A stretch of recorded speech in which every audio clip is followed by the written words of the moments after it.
কেন আল্লাহ তাআলার গজবে একজন আগুনের তৈরি আল্লাহ তাআলার প্রিয় জিন বান্দা থেকে সে শয়তানে রূপান্তরিত হলো? আল্লাহ তাআলা কেন তাকে শয়তান হিসেবে ঘোষণা করলো? সে কি আদেশ আল্লাহ তাআলার অমান্য করলো?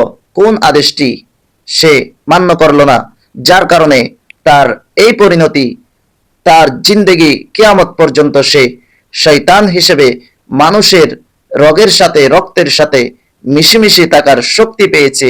সম্মানিত প্রিয় দর্শক, আমি আরিফুর রহমান আপনাদের সাথে রয়েছি আজকে সেই বিষয়ে, ইসলামিক কোরআন ও হাদিসের আলোকে আজকে সে বিষয়ে সরাসরি আলোচনা করব।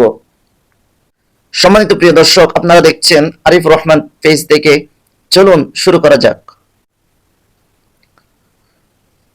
যখন আল্লাহ তাআলা বললেন সূরা হিজরের 28 নম্বর আয়াত থেকে শুরু করে, আল্লাহ তাআলা বলেন, স্মরণ করো যখন তোমার প্রতিপালক ফেরেশতাদেরকে বলেছিলেন, আমি কাল শুষ্ক টনটনে মাটি থেকে মানুষ সৃষ্টি করেছি। আমি যখন তাকে পূর্ণ মাত্রায় বানিয়ে দেব আর তাতে আমার পক্ষ হতে রূহ ফুঁকে দেব, তখন তোমরা তার প্রতি সাজদায় পড়ে যেও। তখন ফেরেশতারা সবাই সেজদা করল, ইবলিস বাদে।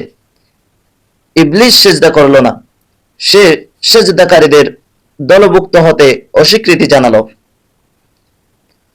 আল্লাহ বলেন, হে ইবলিস, তোমার কি হলো যে তুমি সেজদাকারীদের দলভুক্ত হলে না?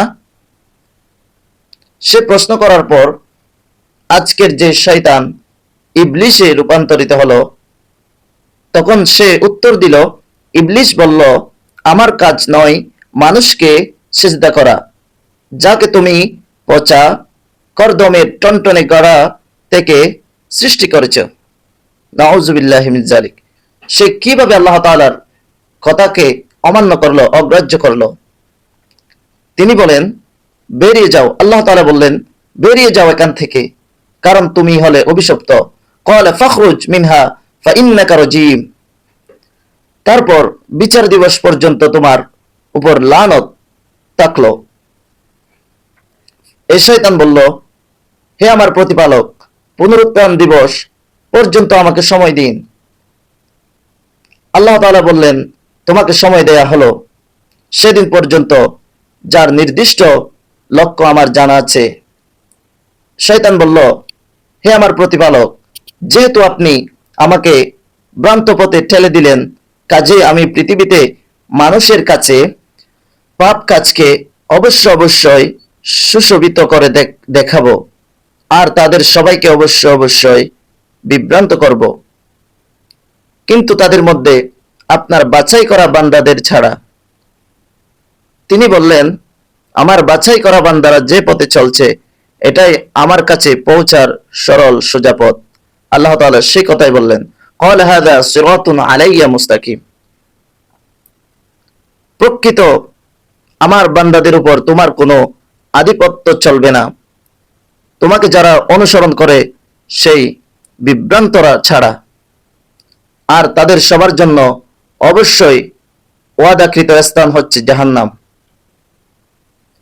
তার 7টা দরজা আছে, প্রত্যেক দরজার জন্য তাদের মধ্যে শ্রেণী নির্দিষ্ট রয়েছে। অবশ্যই মুত্তাকিরা থাকবে জান্নাতে। তাহলে যারা আল্লাহ তাআলার আদেশকে মান্য করে তারা যাবে জান্নাতে, আর যারা শয়তানের রাস্তায় চলে তারা যাবে জাহান্নামে। নাউযুবিল্লাহি মিন যালিক। আল্লাহ তাআলা এই ঘোষণাটি, এই আয়াতগুলো, শয়তানের সেই ঘটনাটা তিনি কোরআন কারীমের সূরা হিজরের 28 থেকে 44 নম্বর আয়াত পর্যন্ত অনেক সুন্দরভাবে বর্ণনা করেছেন। সকলের জন্য শিক্ষা আল্লাহ তাআলাকে মান্য করে চলা, তার আদেশ নিষেধগুলো মান্য করে চলা, তা না হলে আমাদের পরিণতিও শয়তানের মতো ভয়ঙ্কর হতে পারে, আমাদেরকে জাহান্নামের দিকে নিয়ে যেতে পারে।